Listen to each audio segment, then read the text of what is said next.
Hey everyone, it's Nido King, and we're back to finish Chapter 4 of Folklore, at least with Keats. We're still here in the Endless Corridor, but we have to go back to the real world for a bit. If you remember, there's a Mnemosyne blocking the way to the boss room, where we're going to fight Fleshrum, the living room.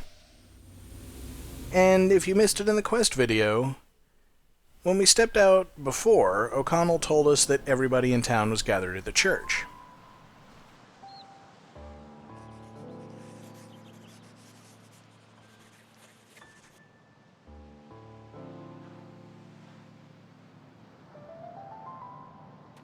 I still don't know who Lulu is. I figure we'll probably have to see Ellen's side of the chapter in order to get that.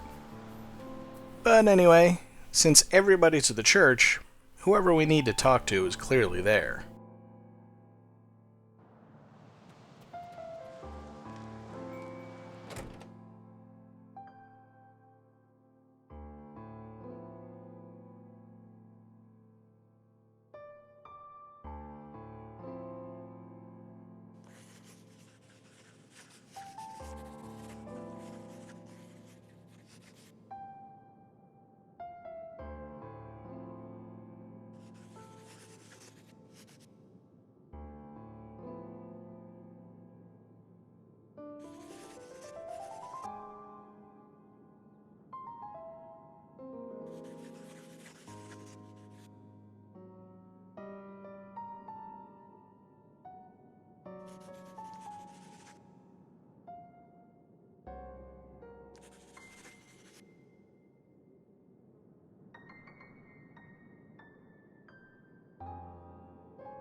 Yeah, apparently so.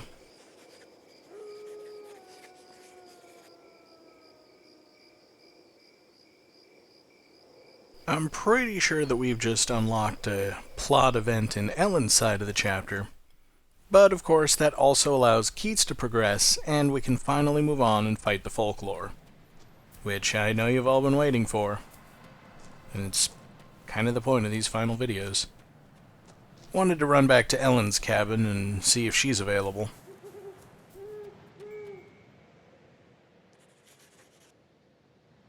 Nope, everything except the bridge house and Keats's place are locked at night. Actually, I've never tried going into Keats's place at night as Ellen. Maybe I ought to try that. But nobody really cares about that at this point. We can just warp straight to the end of the area and go take on Fleshrum.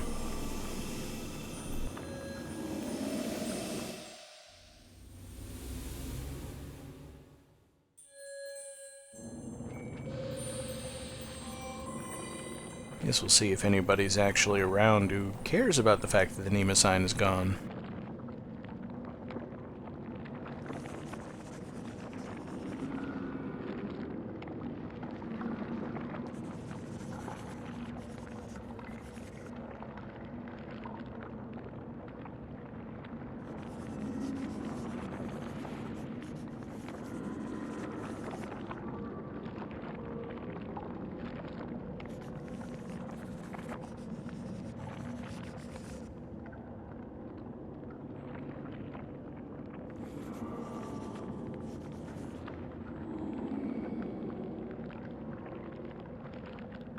Now see, that's weird. I have no idea why Keats suspects that the hinge is on the far side of the Endless Corridor. I mean, we'll find out whether he's right soon enough, but what makes him suspect? Or does he know?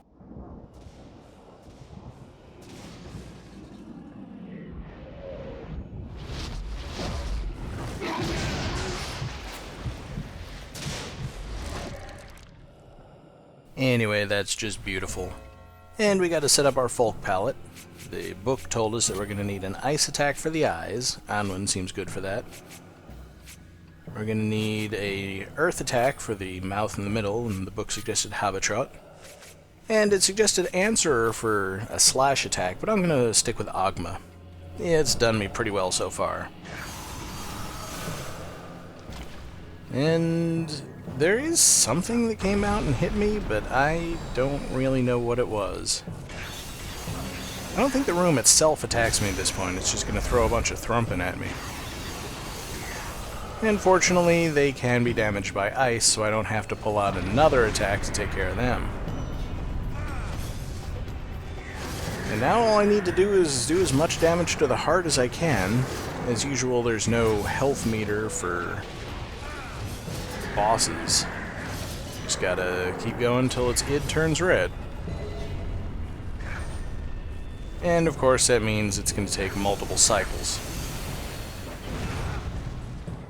And now the room starts to attack in earnest. Those gaps between the fleshy walls there where the eyes appear can spawn fists at pretty much any time. The good news is you get plenty of warning, and the book told us that Spriggan is probably the best shield to use to block them. I'd almost say that Kilmoulis would be good enough, but you never know when something else is going to attack you at the same time as one of those hands. And if you've unlocked all of its karmas, Spriggan's cheap enough, you shouldn't need to worry too much about running out of MC. And the good news is the hand can't reach all the way to the center of the room here. Should probably have attempted to catch both of those thrumping at the same time, but I don't think I actually realized that they were both ready to be captured at the moment that I did. But every time I think there's additional eyes, so you gotta run around, dodge more fists. They're not that hard to avoid, frankly, but the room does get another attack, which is more difficult to dodge. And those thrumping are still going to be there the whole time.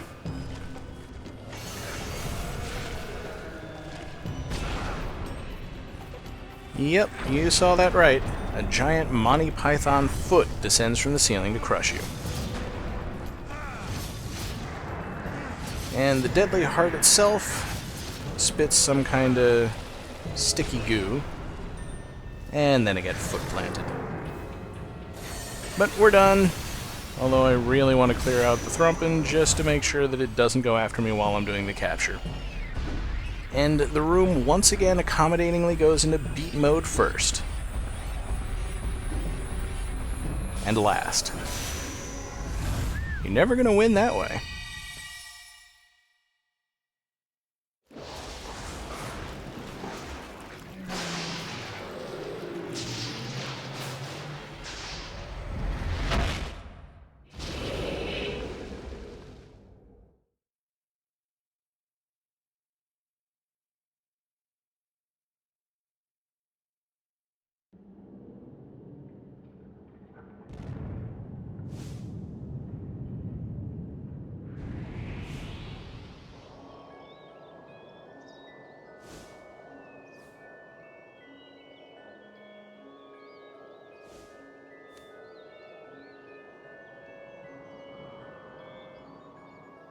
See, he seems to be surprised to find himself in the hinge, or as it's called here, the ancient cromlech.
Yeah, I don't know when that's supposed to have happened.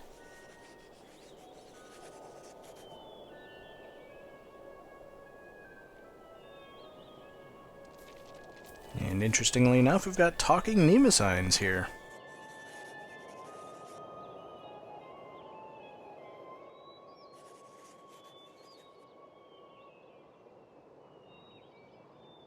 They're basically giving us little bits and pieces of a story we'll be getting soon.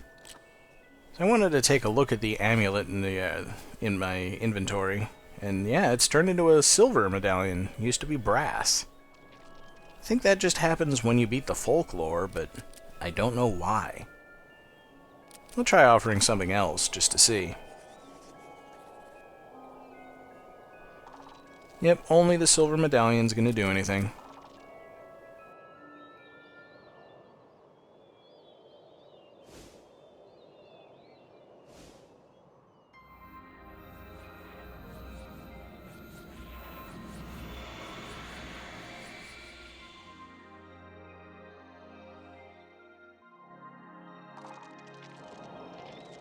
And sure enough, it opens.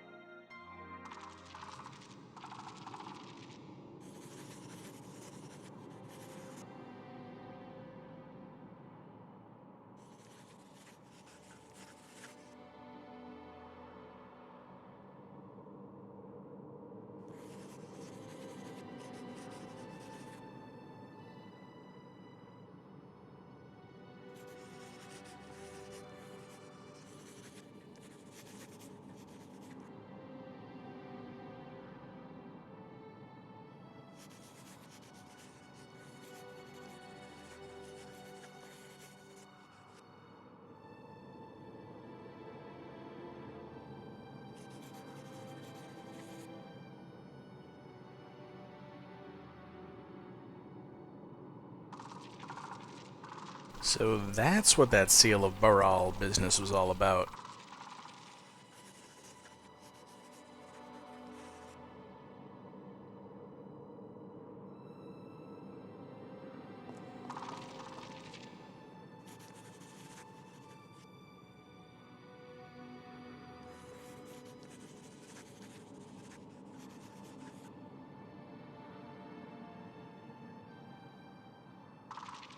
And more cryptic hints.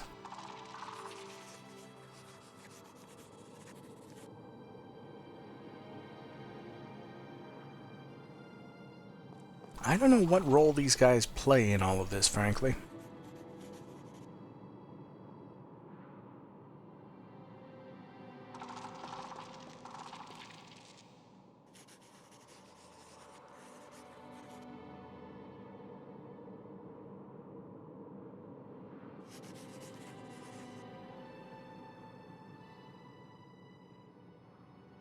But I think they paint a pretty grim picture of our quest here.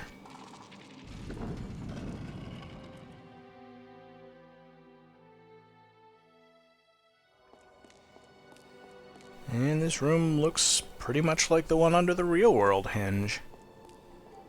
Just without the floating portal to the netherworld in the background.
It's about all we're gonna get from here.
Yeah, putting all that aside, the basic gist of what I got is that the reason humans actually do anything creative in life is that they don't know what happens after they die. Pretty fascinating.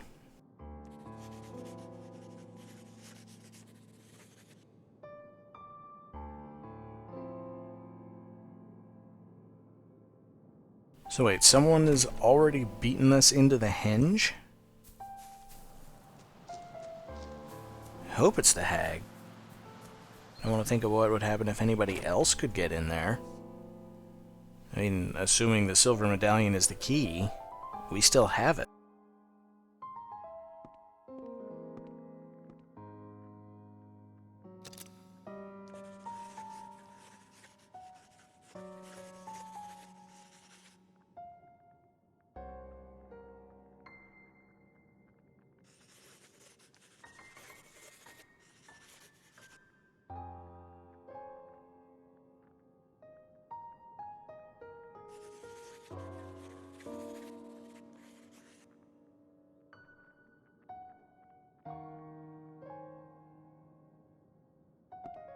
And we may be learning more about those events very shortly.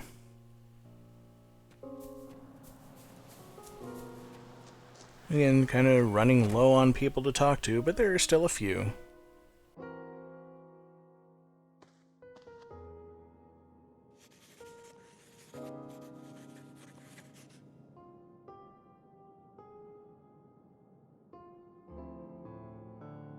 I can't imagine it'll be too dangerous to go beneath the hinge. I mean, we're in story mode now.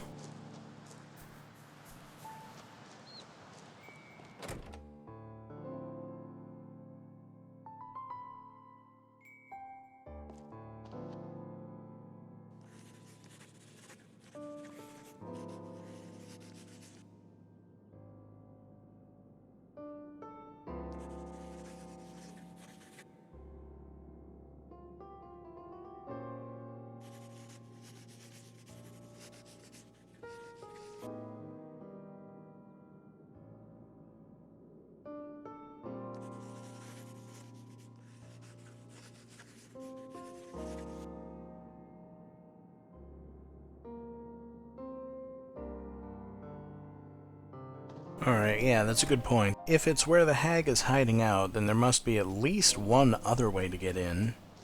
And Ellen found one as well, apparently.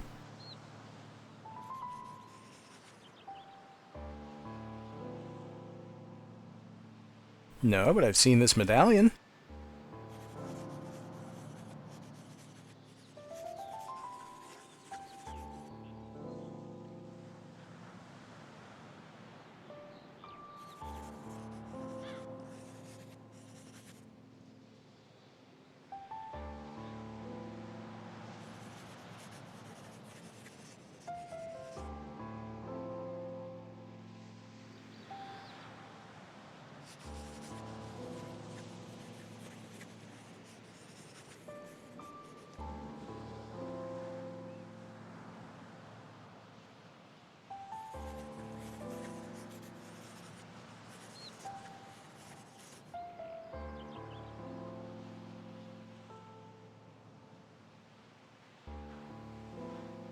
I may have to ask Rover if he has any idea which of the ancient civilizations they're talking about.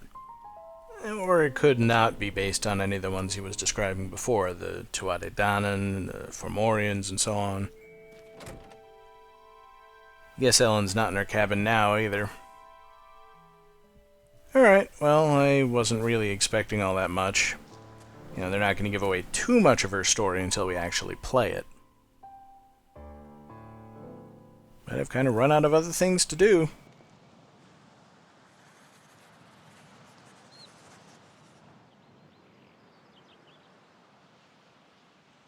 I think for the first time after we pop out of the netherworld, we actually have to go back and turn everything to night. Figured I'd see if any of the half-lives actually have anything interesting to say after this point, but just the same stuff they were saying before.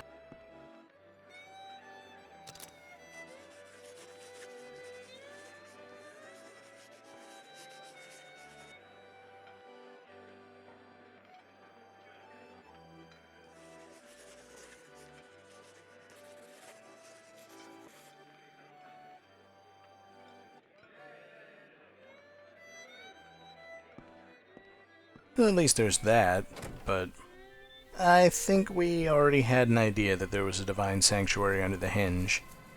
I mean, we saw the netherworld version of it and went into the divine sanctuary. So the only thing left to do is to see whether it works in the real world. Ellen seems to suspect that it will.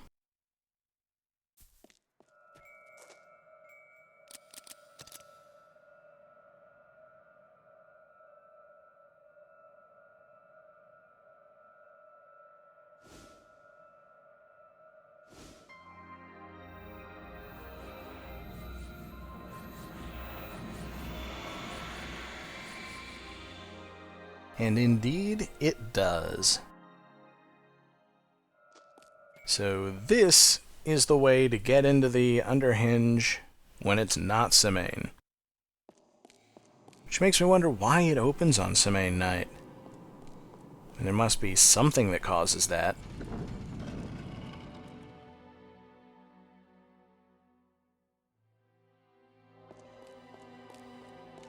At least there's no Mnemosynes in the real world.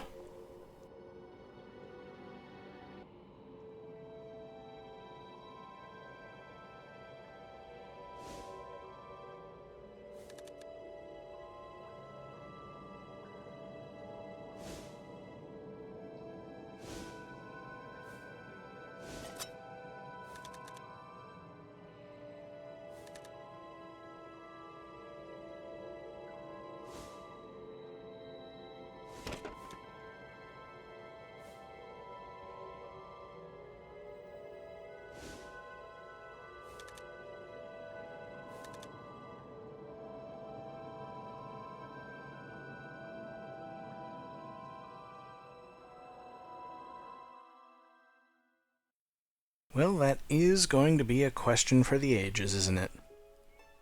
But the ages are coming sooner than you think, and so it's time to decide once again. Are we going to go back and see what Ellen's been up to all this time while Keats was running around in the Endless Corridor? Or are we going to continue investigating as Keats and look further into the clues that we found as to the identity of the hag and the ultimate truth of what it is that's going on in Doolin? Cast your votes in the thread, and I'll see you guys with the decision next time.